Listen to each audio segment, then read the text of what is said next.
এবারের বিপিএলটাকে আপনি বিনোদন প্রিমিয়ার লিগ বলতেই পারেন, কেননা একের পর এক যে কাণ্ডগুলো ঘটছে তা রীতিমতো হাস্যরসেরই জন্ম দিচ্ছে।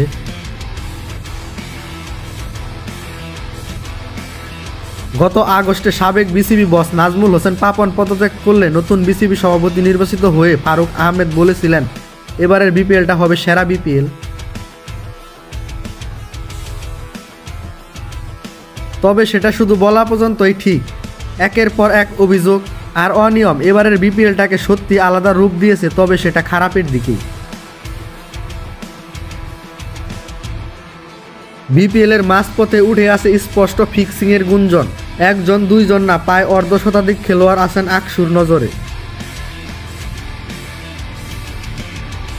এরপর থেকে বিপিএলের সব আলোচনা যেন নিজের করে নিয়েছে দুর্বার রাজশাহী।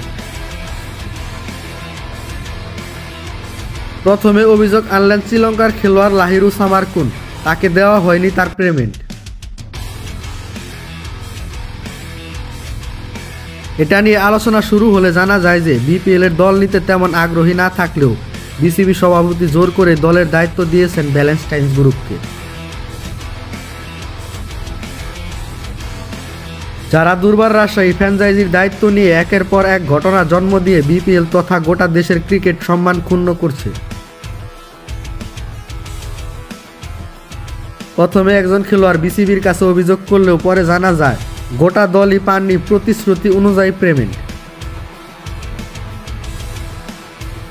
এটা নিয়ে দুর্বার রাজশাহীর খেলোয়াড়রা বর্জন করে ম্যাচ পূর্ববর্তী অনুশীলনও। এরপর বিসিবির বস ফারুক জরুরি মিটিং করে দুর্বার রাজশাহীর ম্যানেজমেন্টের সাথে এবং খেলোয়াড়দের অনুরোধ করেন মাঠে ফেরার জন্য। এমনকি তাদেরকে আবারও আশ্বাস দেওয়া হয় যে একদিনের মধ্যে 50% পেমেন্ট দিয়ে দেওয়া হবে। এরপর খেলোয়াড়রা মাঠে ফিরে ম্যাচ খেললেও পরিশোধ করা হয়নি তাদের পারিশ্রমিক। এর মধ্যে আবার হোটেল বিল পরিশোধ না করতে পারায় ম্যাচ শুরুর মাত্র কয়েক ঘন্টা পূর্বে খেলোয়াড়দের নিয়ে হোটেল পরিবর্তন করে রাজশাহী ম্যানেজমেন্ট। তবে পেমেন্ট না পাওয়া দুর্বার রাজশাহীর বিদেশি খেলোয়াড়রা বর্জন করেন ম্যাচ। বিসিবি থেকে গাড়ি পাঠিয়েও তাদেরকে আনা যায়নি মাঠে। তবে দেশি খেলোয়াড়দের হাতে পেমেন্ট চেক তুলে দেয় রাজশাহী, যেটা পেয়ে বিজয়রা ফেসবুকে পোস্টও করেছিলেন। ফলে বিপিএলের নিয়ম ভঙ্গ করে রাজশাহী রংপুরের বিপক্ষে মাঠে নামে কোনো বিদেশি খেলোয়াড় ছাড়াই। রচিত হয় দেশের ক্রিকেট ইতিহাসের কলঙ্কিত অধ্যায়। এছাড়াও খেলোয়াড়দের পারিশ্রমিক ইস্যু নিয়ে আলোচনায় আরেক ফ্র্যাঞ্চাইজি চিটাগং কিংসও।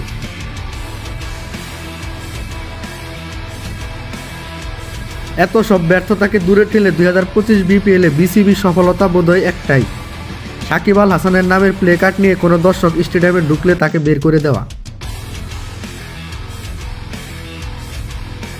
এক সাকিব আল হাসানকে সরিয়ে রাখতে গিয়ে কত শত আয়োজন বিসিবির, অথচ নিজেদের ব্যর্থতাটাই ঢাকতে পারছেন না এখন। আগস্টে দায়িত্ব নিয়ে যখন দেখলেন ফারুক বিপিএল ফ্র্যাঞ্চাইজি বদলাতে হবে, হাতে সময় নেই একদমই, আর সামনে বিকল্প পথ খোলা ছিল বেশ কয়েকটা। 7 দলের টুর্নামেন্ট না করে ভালো 6টা বা 5টা ফ্র্যাঞ্চাইজিকে দায়িত্ব দেওয়া যেত দলের, অথবা বিসিবি কোনো মালিকের কর্মকাণ্ডে তুষ্ট না হলে ফ্র্যাঞ্চাইজির দায়িত্ব তুলে নিতে পারত নিজের কাঁধে। সবশেষ অপশন হতে পারত বিপিএলটাকে কয়েক মাস পিছিয়ে দেওয়া, কিন্তু ফারুক আহমেদ সিদ্ধান্ত নিলেন দেখিয়ে দেওয়ার জন্য বিপিএল এভাবে তার হটকারী সিদ্ধান্তে চালিয়ে যাওয়া মূল্যটাই চুকাতে হবে সামনে। যে লিগ লাহিরু সামারকুনদের পারিশ্রমিক দিতে পারে না, সেই লিগে তারকা ক্রিকেটাররা ভবিষ্যতে কখনো কি আসবে? এক সাকিব আল হাসানকে সরিয়ে রাখতে গিয়ে গোটা বিপিএল এর আয়োজনটাই যে ব্যর্থ তা কি জানেন পারিবারিক খামারের ফারুক সাহেব? আরাফাত ইসলাম রিয়াদ, স্পোর্টস ইনসাইডার্স।